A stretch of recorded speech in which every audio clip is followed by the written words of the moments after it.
Hello. So here's the Module 4 learning check to see how you're doing on those problems and hopefully catch some issues that you're struggling with in the quiz before the test. So you're going to find the work done by Janet, the work done by friction, and the total work of the system. Now, before you hit pause, remember the total work of the system is only 0 if it says it was at constant speed.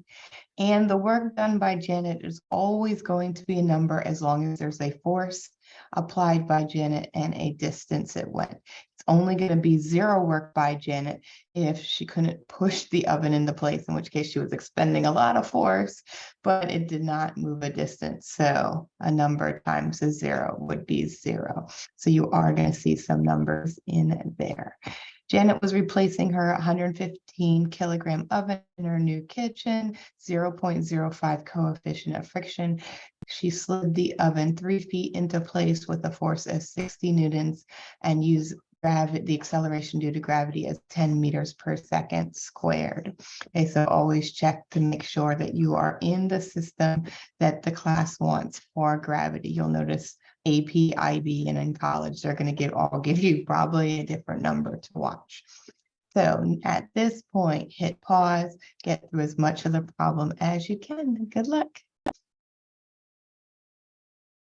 All right, so what do we know? Always the best way to start is what information do you know? Okay, so 115 kilograms, that's a mass. 0.05, that's our mu. 3 feet. So I tend to forget. So I'm going to convert that right now to meters so I don't accidentally use it in the problem. There is my distance. Okay.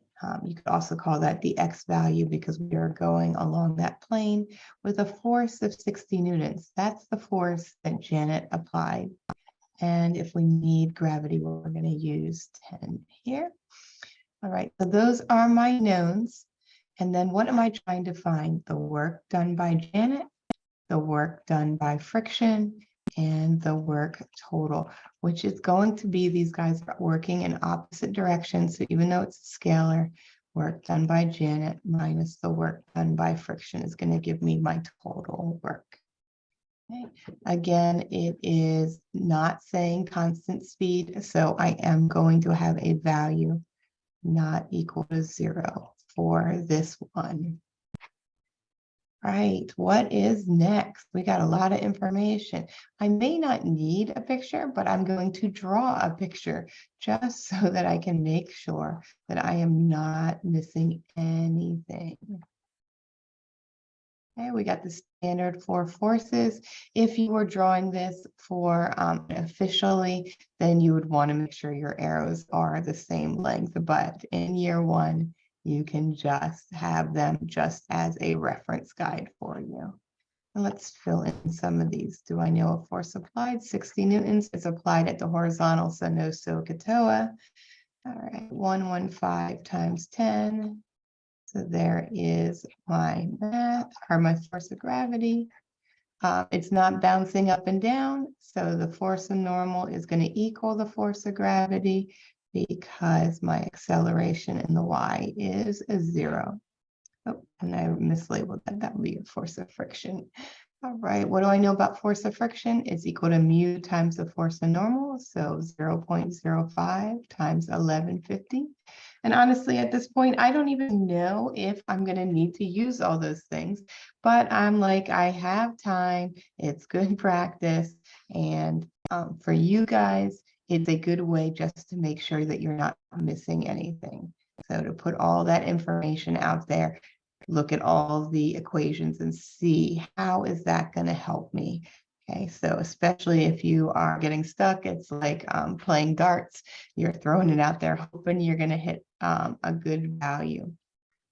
All right, so I have all those numbers. I can now confirm that my total work is not going to be 0 because I have an unequal forces. So I know I'm going to have an acceleration to the right because the acceleration goes with the bigger force. Okay. Work done by Janet is the force times the distance. 60 times 0.915. Again, did not need any of that drawing, right? But it just helps organize. 54.9. Work is done in joules, so that J is not for Janet, that is for joules. Okay, the work done by friction is the force of friction times that distance. 57.5 times, again, 0.915, because it was being affected the whole time. It's going the opposite direction, but that force is being applied every step of the way. 57.5 times 0.915 gives me 52.6 joules for the work done by friction. And what is my total work? I'm going to subtract those two. And I'm going to get the work total is 2.3. Now, could you have also subtracted here and found the difference in the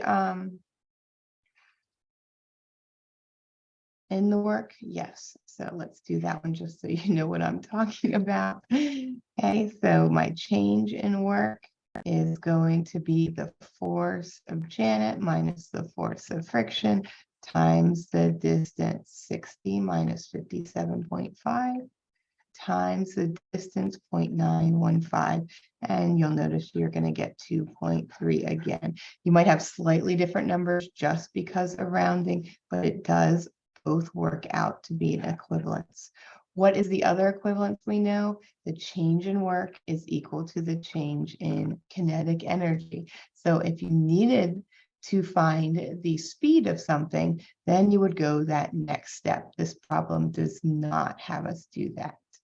Okay, some quick little notes in case I did not cover it to make sure I got it there, because this is something that gets confusing. Kinetic energy is always positive. Why? Because mass is always positive, and when you square something, it's positive.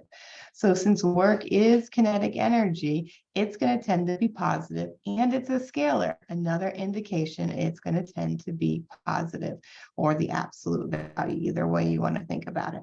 But when we found that total work, you're still going to be subtracting those because they are working in opposite directions.